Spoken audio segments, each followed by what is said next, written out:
Stacy Pritt. I'm a Director of Preclinical Laboratory Operations at Absorption Systems. We are a preclinical CRO specializing in medical device and drug testing. We're located here in San Diego. So what I'm going to talk to you about in the next 30 minutes are some novel study designs, primarily around wound healing, that can be used to evaluate new suture materials. Part of what I'll be talking about is a case study on a barbed bidirectional suture where the FDA had some unusual requests for it. Then I will be talking about some classic wound healing studies and what they can tell us about the suture materials. So primarily regarding the FDA requests that were a little out of the ordinary for the suture materials, we'll be talking about some tensile strength and then holding strength test design. So this is the case study portion of my talk, and this is on, at this time, what's called Quill suture. Now this information I worked on, it's published, it's in the public domain. I'm the co-author on these studies, and the information also appears in the 510K approval for Quill, which is publicly available through the FDA website. Now, when we originally did these studies, the Quill suture was made out of polydioxanone, which is PDO or PDS. PDS served as the control material. The novelness of the suture actually came from the technology, the laser cutting technology that the company had to create those barbs in the suture that you see there in that graphic. I actually have a picture later on in the presentation of what that actually looks like in tissue. The concept behind this with one piece of suture, now typically suture is either braided or monofilament, but it's relatively smooth. So here you have the rough barbs, and they come on one side of the suture in one direction, on the other side in another direction, so you can put them through tissue to a point, and then it stops. And using some variations of your traditional suture patterns, you can suture up a skin wound with the barbed suture and not have to tie a knot. And so that was a big component of the development of this suture. So typically for these types of materials, you'd be looking at the straight medical device biocompatibility testing according to the ISO 10993 guidelines. The previous speaker alluded to those testing guidelines. Well, for this 510K application, the FDA asked for some additional information that was a little different. One, they wanted to know about tensile strength, and two, they wanted to know about holding strength. On the tensile strength, basically what the FDA wanted to know was, does the procedure of creating the barbs affect the strength of the suture over time? And there were a couple different comparisons here. Would the suture just be more likely to break on its own? And then how does the tensile strength of now the barbed suture compare with the tensile strength of your regular suture in tissue over time? So for this, we did choose a rabbit model. This was in part based on the ISO 10993 guidelines, where implantation studies are primarily done in rabbits. So we felt that they would be the best model for this. They have a thin epidermis and dermis, so it was very easy to place the suture subcutaneously. Now, what we did in the study was to place the sutures in parallel along the dorsal aspect of the back subcutaneously. Now, our particular challenge here was the fact that the barbs could not be disturbed during the implantation procedure, because there was a concern that would in and of itself affect tensile strength. So what we did was we actually put the sutures inside of a catheter, tunneled the catheter underneath the skin, pulled that through, then pulled the catheter out, leaving the barbs undisturbed subcutaneously. Then the time points that we chose to look for tensile strength over time were 2, 4, 6, and 8 weeks. After the time points, the suture samples were explanted and tested for tensile strength via an instrument machine. So the next major question that the FDA had that was a little interesting, a little unique, was the holding strength. So how does the suture hold hold the two pieces of opposing tissue, if you will, together. How is that strength compared to what you traditionally see in your suture where you do tie a surgical knot? So we did something a little different with this one. We did go to a dog model. A dog model is not traditionally used in wound healing. They have a different epidermis and dermal structure than people, and they also lack, unless you're talking an older dog, they typically lack the generous subcutaneous adipose or fat layer that we people have. But we did go with the dog model because their dermis is thick, and because they didn't have the fat, we felt when we implanted in the sutures, the suture would indeed go into dermis, which is where we wanted it to, versus fat. We were too concerned in the pig model, as you'll see, that we would have just been in the fat, which would not have served well for this study. So we did place at least 3 centimeters of the barbed suture as well as the PDS control in the dermal layer of the skin. Now our time points here were shorter than in the tensile strength study because we were just really looking at the time points that you would typically have your suture in the wound. You're going to generally be removing sutures at 10, 14 days. It would be rare to have them go out to 21, 28 days, but we did choose those time points. So at the end of the time points, the suture was excised with the skin, and the way we tested the holding strength, and this was a completely new design, the FDA really didn't give us any guidance on this, was one piece was held on a digital force meter, the other was attached to a syringe pump that was moving at a steady rate. It happened to be 2.9 centimeters per second. So the peak force, and I'm not an engineer, I'm a veterinarian, but the peak force, or I guess resistance, measured by that digital force meter then became the holding strength. And so then we were able to report out our results as a percentage of holding strength retained compared to the 0 time point. We were very successful with these tensile strength and holding strength studies. They were accepted by the FDA and were included in the 510K application and answered their questions. So very interesting studies to perform. Now moving on into wound healing. There were wound healing studies performed with the novel suture material, as you would expect, for the FDA to accept it. With wound healing, there's a lot of different ways to talk about it, the stages of wound healing in particular. I'm just going to focus on 3 general stages of wound healing that seem to encompass all the parts of it when you're designing a preclinical study for a medical device or other material aimed at aiding wound healing. So your first stage is inflammation. This is acute, so here's a fresh incision. This is where you're looking at the clot formation. The vessels around the injured area are naturally going to constrict. You'll get your inflammatory cell infiltrate pretty quickly. Then you'll get your redness, your heat, and your other signs of inflammation visible.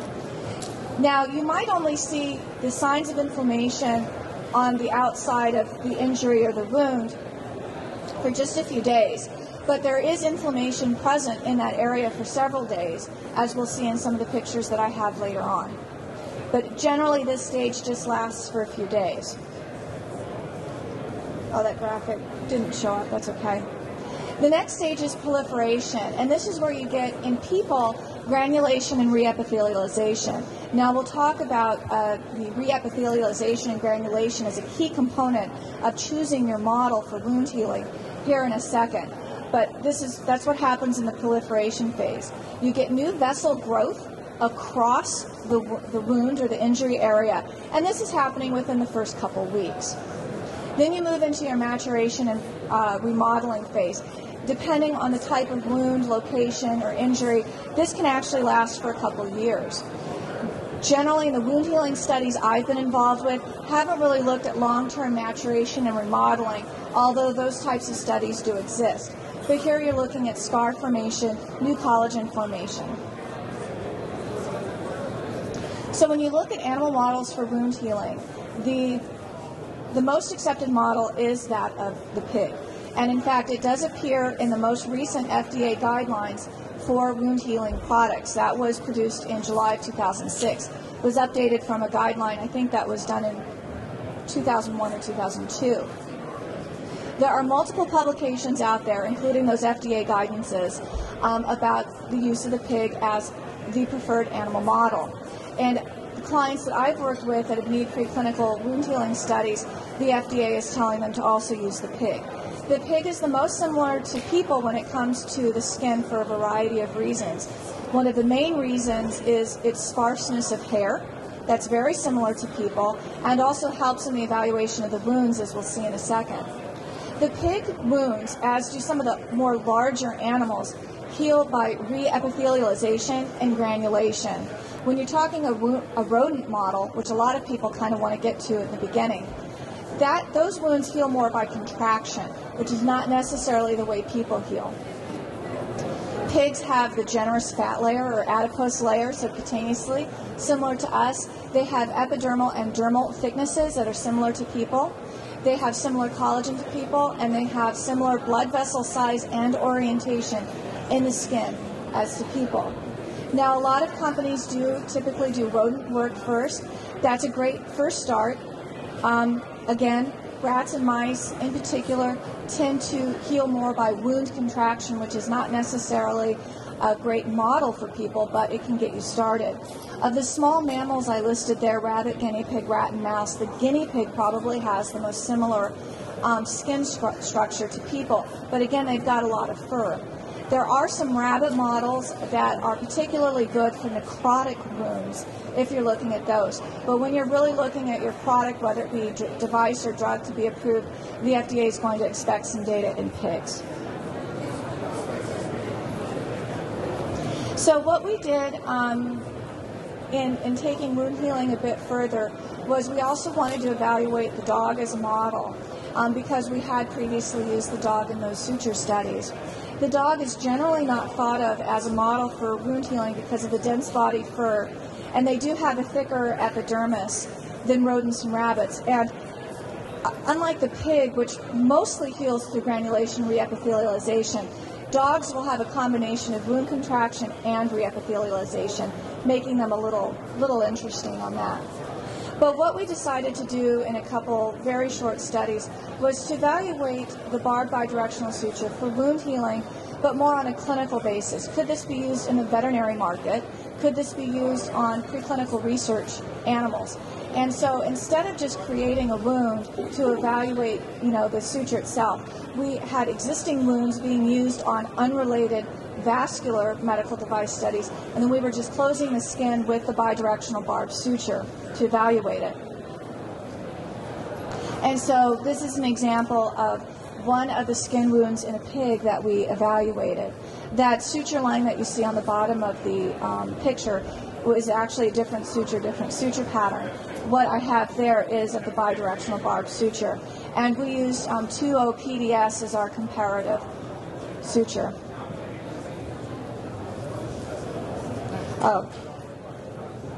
So I had some video here. Michelle? Well, I'm getting close on to time. I had video of how the barbed bidirectional suture is placed in the skin. The video does not appear to be working. So I'll just skip ahead for sake of time. So what we saw in the closure of the wounds after 7 days is this is what you saw in the dog, and this is a neck wound for an unrelated vascular study. Again, that dense body fur makes the evaluation of that incision site difficult, although from a veterinary perspective, this is actually a fairly good closure in the dog. But what we did find in the dog when we compared the PDS with the barbed bidirectional suture was that we did see actually greater inflammation with the PDS suture versus the barbed bidirectional suture. Now, the pathologist was concerned with the hair in the wounds, in the skin, as you can see there with the arrows. That's not normally where the hair would be. So that means hair has been pushed into lower parts of the wound through the needles and the suture, as well as the ingrowth of the hair when the incision was closed. So this again goes back to the fact that the dog is not a great wound healing model for preclinical evaluation, but again, if you're to look at it just from a strictly veterinary application, the wound closed just fine. This is how the wound looks after 7 days in a pig with a barbed bidirectional suture. This is a beautiful wound closure. And this is, when you're looking at a medical device or doing something else like that, you can really evaluate things with this. And this is also very nice from a veterinary perspective, keeping the wound clean, dry, and intact. So histopathologically in the pig, we did see that the inflammatory reaction was similar between the PDS and the barbed bidirectional suture. We did also find that in the pathologist's opinion, the incision does need to be at least 5 millimeters to make an evaluation of the closure with the suture. We did have more shallow incisions towards the edges, more shallow depth towards the edges of our incision, and the pathologist felt that those were not deep enough to evaluate the suture.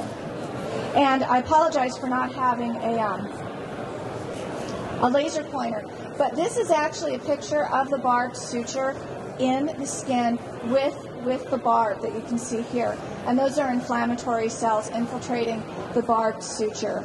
So I thought that was a very interesting picture. It gives you an idea of how that barb goes in and gets embedded into the tissue and then starts getting degraded by the inflammatory cells. So I'm ending just a couple minutes early, but that's fine. On the conclusions, when you have some interesting preclinical testing requests by the FDA, really make sure that you're working with your contract research organization or CRO or whoever's going to be doing your testing to really work on some creative study designs. If you know the physiology of the models that you're looking at, you have previous experience, you can justify your study designs to the FDA.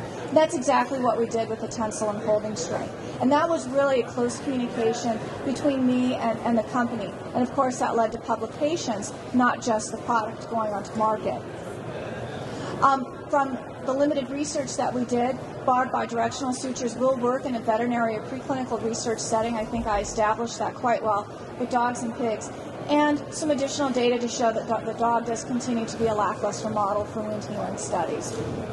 So if anybody does want to see the video, I have it on a little tablet PC at our booth just up the way here if you happen to want to see that. So at this point in time, I'm done with the presentation. I didn't know if there were any questions.